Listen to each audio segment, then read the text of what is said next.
ในปี 1925 ประตูของพระราชวังต้องห้ามถูกเปิดออกเพื่อต้อนรับประชาชนทั่วไปเป็นครั้งแรกในฐานะพิพิธภัณฑ์พระราชวังแห่งชาติหลังจากตลอดหลายร้อยปีที่ผ่านมาพื้นที่หลังกำแพงสีแดงแห่งนี้เป็นโลกต้องห้ามที่มีเพียงจักรพรรดิราชสำนักขุนนางขันทีนางกำนันและผู้ที่ได้รับพระบรมราชานุญาตเท่านั้นจึงจะสามารถก้าวผ่านเข้าไปได้การเปลี่ยนพระราชวังต้องห้ามให้กลายเป็นพิพิธภัณฑ์พระราชวังมีเบื้องหลังที่เต็มไปด้วยเหตุการณ์สำคัญตั้งแต่การปฏิวัติซินไห่ในปี 1911 จุดเริ่มต้นของการอวสานระบอบจักรพรรดิที่ดำเนินมายาวนานกว่า 2,000 ปีไปจนถึงวันที่ปูยีจักรพรรดิองค์สุดท้ายถูกขับออกจากวังในปี 1924 พร้อมเวลาเพียง 3 ชั่วโมงในการเก็บข้าวของและอำลาโลกทั้งใบของตนเองคลิปนี้อับดุลไททูบจะพาทุกคนย้อนกลับไปในช่วงเวลาสุดท้ายของราชวงศ์ชิงผ่านเหตุการณ์ต่างๆที่ค่อยๆเปลี่ยนหนึ่งในศูนย์รวมของอำนาจที่ยิ่งใหญ่ที่สุดในโลกให้กลายเป็นเพียงเศษซากแห่งประวัติศาสตร์อย่างที่เราเห็นในปัจจุบันครับ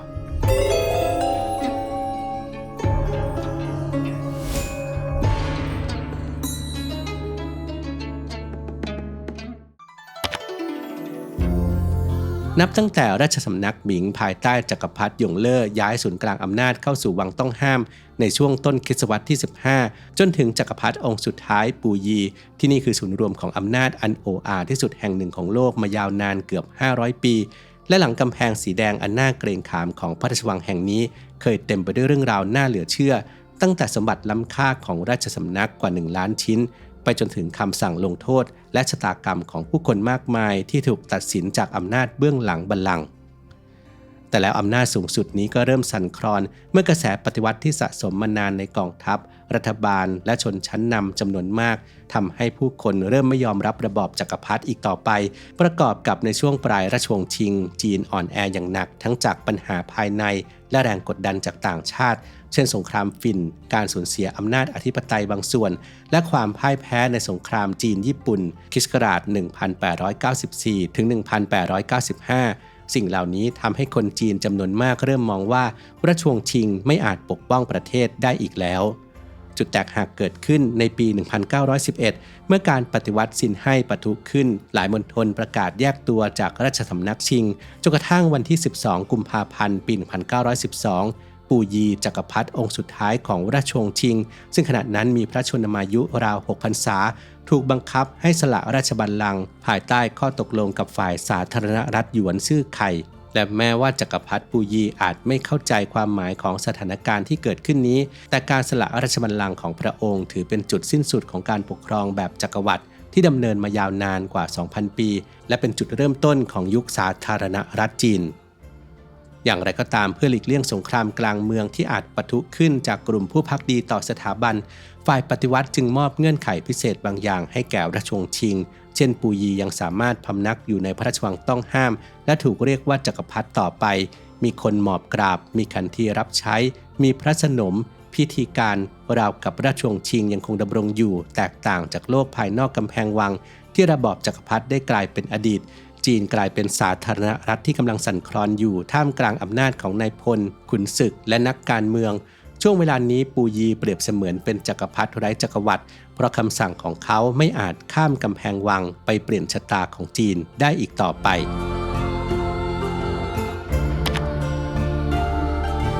หลังสละราชบัลลังก์ในปี 1912 ยังมีผู้ที่พยายามฟื้นฟูราชวงศ์ชิงและนำปูยีกลับขึ้นเป็นจักรพรรดิอีกครั้งโดยในปี 1917 จางชวินนายพลผู้จงรักภักดีต่อราชวงศ์ชิงได้ประกาศฟื้นฟูราชวงศ์และนำปูยีกลับขึ้นสู่บัลลังก์ในนามแต่การฟื้นฟูครั้งนี้ดำรงอยู่ได้เพียง 12 วันก่อนถูกกองกำลังฝ่ายสาธารณรัฐเข้าปราบปรามจางชวินพ่ายแพ้และหลบหนีเข้าไปลี้ภัยในเขตสถานทูตต่างชาติเหตุการณ์นี้พิสูจน์ให้เห็นว่าตราบใดที่ปูยียังอยู่ในวังต้องห้ามเขายังสามารถถูกใช้เป็นสัญลักษณ์ของการฟื้นคืนของระบอบจักรพรรดิได้เสมอต่อมาในปี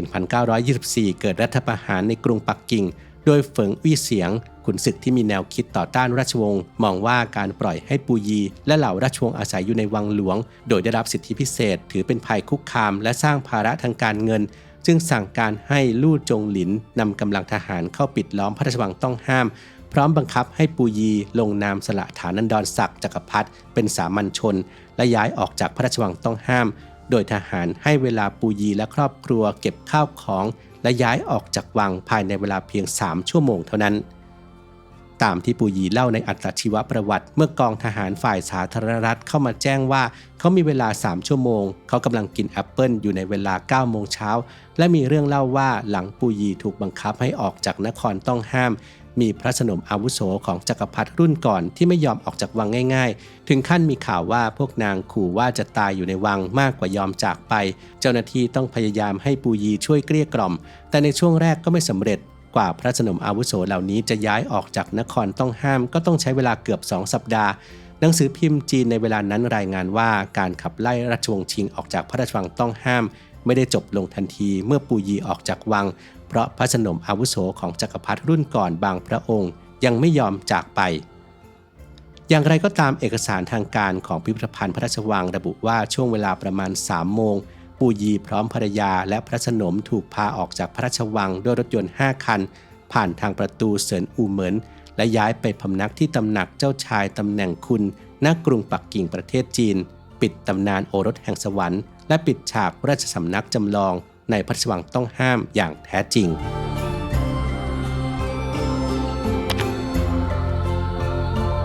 หลังจากปูยีถูกบังคับให้ย้ายออกจากพระราชวังต้องห้ามชะตาของขันทีส่วนใหญ่ก็ตกอยู่ในความยากลำบากหลายคนไม่มีครอบครัวไม่มีอาชีพอื่นและสถานะทางสังคมที่เคยผูกกับราชสำนักก็หมดความหมายในยุคสาธารณรัฐและต่อมาในยุคคอมมิวนิสต์ขันทีถูกมองว่าเป็นสัญลักษณ์ของความล้าหลังและความเสื่อมโทรมของระบอบเก่าซุนเย่าถิงคือบุคคลที่ประวัติศาสตร์จารึกไว้ว่าเป็นขันทีคนสุดท้ายของจีนเขาใช้ชีวิตผ่านช่วงเวลาที่ระบอบสมบูรณาญาสิทธิราชของราชวงศ์ชิงกำลังจะอวสานลงอย่างเป็นทางการเรื่องราวชีวิตของเขาถูกถ่ายทอดอย่างละเอียดในหนังสือ The Last Eunuch of China เกี่ยวกับการปรับตัวจากข้ารับใช้จักรพรรดิสู่คนตกงานที่ไม่มีทักษะอาชีพอื่นใดนอกจากการรับใช้ขุนนางและเชื้อพระวงศ์โดยหลังถูกบังคับให้ออกจากวังต้องห้ามซุนเย่าถิงและอดีตขันทีจำนวนมากต้องไปอาศัยอยู่ตามวัดต่างๆในปักกิ่งเช่นวัดกวงฮาวาวัดแห่งนี้กลายเป็นเหมือนบ้านพักคนชราของอดีตขันทีโดยในช่วงแรกกลุ่มขันทีจะช่วยกันลงขันเพื่อสนับสนุนค่าใช้จ่ายของวัดและอาศัยอยู่ร่วมกันเป็นชุมชนเล็กๆเพื่อดูแลกันและกันในยามแก่ชราซุนเย่าถิงเสียชีวิตในปี 1996 ที่วัดกวงฮาวาในวัย 94 ปีสำนักข่าวมากกว่า 100 แห่งทั่วโลกนำเสนอข่าวนี้โดยหลายสื่อกล่าวว่าการเสียชีวิตของซุนเย่าถิงเป็นเหมือนการได้ปิดฉากระบบขันทีที่ดำรงอยู่นานหลายพันปีและหมายถึงการจากไปครั้งสุดท้ายของจีนจักรวรรดิส่วนบนของป้ายหลุมฝังศพซุนเย่าถิงมีการระบุถึงเขาในฐานะขันทีคนสุดท้ายเมื่อระบอบจักรพรรดิสิ้นสุดลงระบบราชการที่เคยผูกอยู่กับราชสำนักซึ่งยึดโยงกับวัฒนธรรมและค่านิยมแบบขงจื้อก็ค่อยๆเสื่อมสลายตัวอย่างเช่นการยกเลิกระบบชงฝานผีหนานสถาบันทางการเมืองที่เริ่มใช้ในปี 1731 ภายใต้ระบบนี้ข้าราชการระดับหัวกะทิจะถูกส่งไปประจำในเขตการปกครองสำคัญโดยพิจารณาจากภาระงานความซับซ้อนปัญหาในพื้นที่และความยากง่ายในการปกครองเพื่อยกระดับการปกครองให้มีประสิทธิภาพมากขึ้น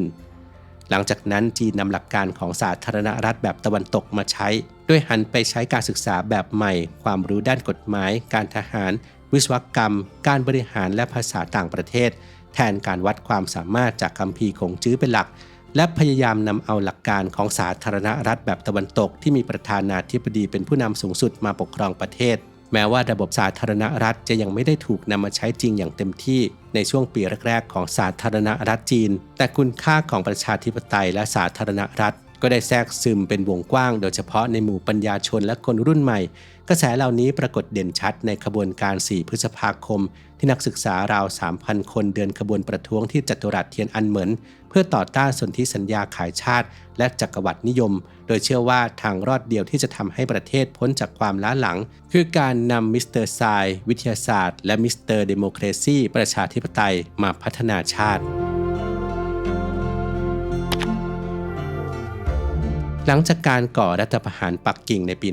1924 โดยนายพลเฟิงวี่เสียงและกดดันให้ปูยีออกจากพระราชวังสภาแห่งรัฐได้จัดตั้งคณะกรรมการจัดการทรัพย์สินราชสำนักชิงโดยแต่งตั้งหลี่อี้อิงเป็นประธานเพื่อทำการตรวจสอบโบราณวัตถุของราชสำนักชิงทั้งหมดและเปิดพื้นที่บางส่วนเพื่อตอบสนองความต้องการอย่างล้นหลามของประชาชนที่อยากเข้าชมพระราชวังต้องห้ามพิธีเปิดพิพิธภัณฑ์พระราชวังจัดขึ้นในวันที่ 10 ตุลาคมซึ่งตรงกับวันชาติของสาธารณรัฐจีนในพิธีเปิดหวงฟูนักการเมืองคนสำคัญของรัฐบาลสาธารณรัฐจีนได้กล่าวสุนทรพจน์ถึงความหมายของการจัดตั้งพิพิธภัณฑ์พระราชวังต้องห้ามว่าต้องการเปลี่ยนจากพื้นที่ส่วนพระองค์ของจักรพรรดิให้กลายเป็นสมบัติของชาติและประชาชนนับตั้งแต่วันนั้นพระราชวังจักรพรรดิที่เคยปิดตายและเคร่งขรึมค่อยๆกลายเป็นพื้นที่สาธารณะที่มีผู้เข้าชมมากที่สุดของโลกโดยในช่วงหลายปีหลังๆมีผู้เข้าชมเฉลี่ยราว 16-18 ล้านคนต่อปีและหลังจาก 34 ปีที่พระราชวังต้องห้ามถูกเปิดเป็นพิพิธภัณฑ์มีเรื่องเล่าว่าปูยีอดีตจักรพรรดิองค์สุดท้ายของจีนได้กลับมายังพระราชวังต้องห้ามอีกครั้งในฐานะพลเมืองธรรมดาคนหนึ่งว่ากันว่าเขาต้องซื้อตั๋วเข้าชมเหมือนผู้มาเยือนทั่วไปและเดินผ่านประตูวังในฐานะนักท่องเที่ยวเพื่อกลับไปมองสถานที่ที่ครั้งหนึ่งเคยเป็นบ้านของตัวเองเป็นภาพสะท้อนที่ชัดเจนที่สุดว่ายุคจักรวรรดิของจีนได้กลายเป็นเพียงประวัติศาสตร์ให้ผู้คนเดินชมผลิตภัณฑ์นี้มีส่วนผสมของ CBD และน้ำมัน MCT ซึ่งทำงานร่วมกันเพื่อช่วยบรรเทาอาการปวดเมื่อยเรื้อรังครับ CBD Daily Oil สามารถใช้ได้ทั้งในเวลากลางวันเพื่อช่วยเพิ่มสมาธิในการทำงานและในเวลากลางคืนเพื่อช่วยให้ผ่อนคลายก่อนนอน 1-2 ชั่วโมงครับจากเสียงผู้ใช้ที่ต้องนั่งทำงานเป็นเวลานานพบว่าเมื่อใช้ผลิตภัณฑ์อย่างต่อเนื่องอาการปวดหลังนั้นลดลงอย่างเห็นได้ชัดครับคิดว่า CBD มีประโยชน์ในด้านอื่นๆอีกอย่างไรลองคอมเมนต์มาคุยกันได้ครับ